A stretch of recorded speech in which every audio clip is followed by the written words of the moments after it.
யோபுடைய சரித்திரம் 38ஆம் அதிகாரம். அப்பொழுது கர்த்தர் பெருங்காற்றிலிருந்து யோபுக்கு உத்தரவாக, அறிவில்லாத வார்த்தைகளினால் ஆலோசனையை அந்தகாரப்படுத்துகிற இவன் யார்? இப்போதும் புருஷனைப் போல் இடைக்கட்டிக்கொள். நான் உன்னை கேட்பேன், நீ எனக்கு உத்தரவு சொல்லு. நான் பூமியை அஸ்திபாரப்படுத்துகிற போது நீ எங்கே இருந்தாய்? நீ அறிவாளியானால் அதை அறிவி. அதற்கு அளவு குறித்தவர் யார்? அதின் மேல் நூல் போட்டவர் யார்? இதை நீ அறிந்திருந்தால் சொல்லு. அதன் ஆதாரங்கள் எதின் மேல் போடப்பட்டது? அதன் கோடிக்கல்லை வைத்தவர் யார்? அப்பொழுது விடியற்காலத்து நட்சத்திரங்கள் ஏகமாய் பாடி, தேவ புத்திரர் எல்லாரும் கெம்பீரித்தார்களே. கற்பத்திலிருந்து உதிக்கிறது போல் சமுத்திரம் புரண்டு வந்த போது அதை கதவுகளால் அடைத்தவர் யார்? மேகத்தை அதற்கு வஸ்திரமாகவும் இருளை அதற்கு புடவையாகவும் நான் உடுத்தின போதும் நான் அதற்கு எல்லையை குறித்து அதற்கு தாழ்பால்களையும் கதவுகளையும் போட்டு, இம்மட்டும் வா, மிஞ்சி வராதே, உன் அலைகளின் பெருமை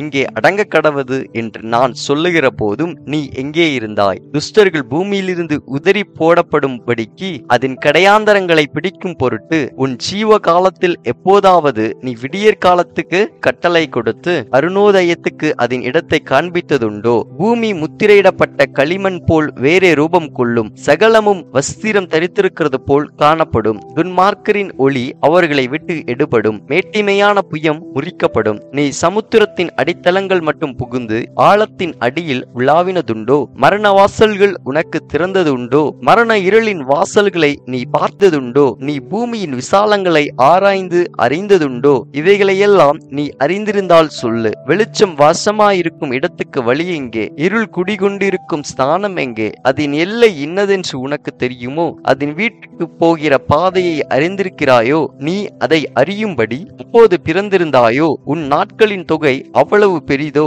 உறைந்த மலையின் பண்டசாலைகளுக்குள் நீ பிரவேசித்தாயோ? கல் மலை இருக்கிற பண்டசாலைகளை பார்த்தாயோ? ஆபத்து வருங்காலத்திலும் கலகமும் யுத்தமும் வருங்காலத்திலும் பிரயோகிக்கும்படி நான் அவைகளை வைத்திருக்கிறேன். வெளிச்சம் பரவப்படுகிறதற்கும் கீழ்காற்று பூமியின் மேல் வீசுகிறதற்குமான வழி எங்கே? பாழும் அந்தர வெளியுமான தரையை திருப்தியாக்கி இளம்பூண்டுகளின் முளைகளை முளைக்க பண்ணும்படி பூமி எங்கும் மனுஷர் குடியில்லாத இடத்திலும் மனுஷ சஞ்சாரமில்லாத வனாந்திரத்திலும் மழையை வர்ஷிக்க பண்ணி வெள்ளத்துக்கு நீர்கால்களையும் இடி முழக்கங்களோடு வரும் மின்னலுக்கு வழிகளையும் பகுத்தவர் யார்? மழைக்கு ஒரு தகப்பனுண்டோ? பனித்துளிகளை ஜனிப்பித்தவர் யார்? உறைந்த தண்ணீர் யாருடைய வயிற்றிலிருந்து புறப்படுகிறது? ஆகாயத்தினுடைய உறைந்த பனியை பெற்றவர் யார்? ஜலம் கல்லுருவம் கொண்டு மறைந்து ஆழத்தின் முகம் கெட்டியாய் உறைந்திருக்கிறதே. அருமின் நட்சத்திரத்தின் சுகீர்த சம்பந்தத்தை நீ இணைக்க கூடுமோ? அல்லது மிருக சீரிஷத்தின் கட்டுகளை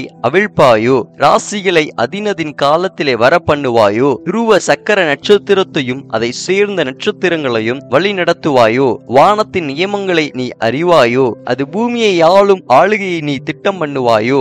ஏராளமான தண்ணீர் உன்மேல் சொரிய வேணும் என்று உன் சத்தத்தை மேகங்கள் பரியந்தம் உயர்த்துவாயோ? நீ மின்னல்களை அழைத்தனுப்பி அவைகள் புறப்பட்டு வந்து, இதோ இங்கே இருக்கிறோம் என்று உனக்கு சொல்லும்படி செய்வாயோ? அந்த கரணங்களில் ஞானத்தை வைத்தவர் யார்? உள்ளத்தில் புத்தியை கொடுத்தவர் யார்? ஞானத்தினாலே பொடி மாசிகளை எண்ணுபவர் யார்? தூளானது ஏகபாலமாகவும் மண் கட்டிகள் ஒன்றோடொன்று ஒட்டிக்கொள்ளவும் ஆகாய துருத்திகளில் உள்ள தண்ணீரை பொழிய பண்ணுகிறவர் யார்? நீ சிங்கத்துக்கு இரையை வேட்டையாடி சிங்க குட்டிகள் தாங்கள் தங்கும் இடங்களிலே கிடந்து கெபியிலே பதிவிருக்கிற போது அவைகளின் ஆசையை திருப்தியாக்குவாயோ? காக்கை குஞ்சுகள் தேவனை நோக்கி கூப்பிட்டு ஆகாரம் இல்லாமல் பறந்து அலைகிற போது அவைகளுக்கு இரையை சவதரித்து கொடுக்கிறவர் யார் என்பதே.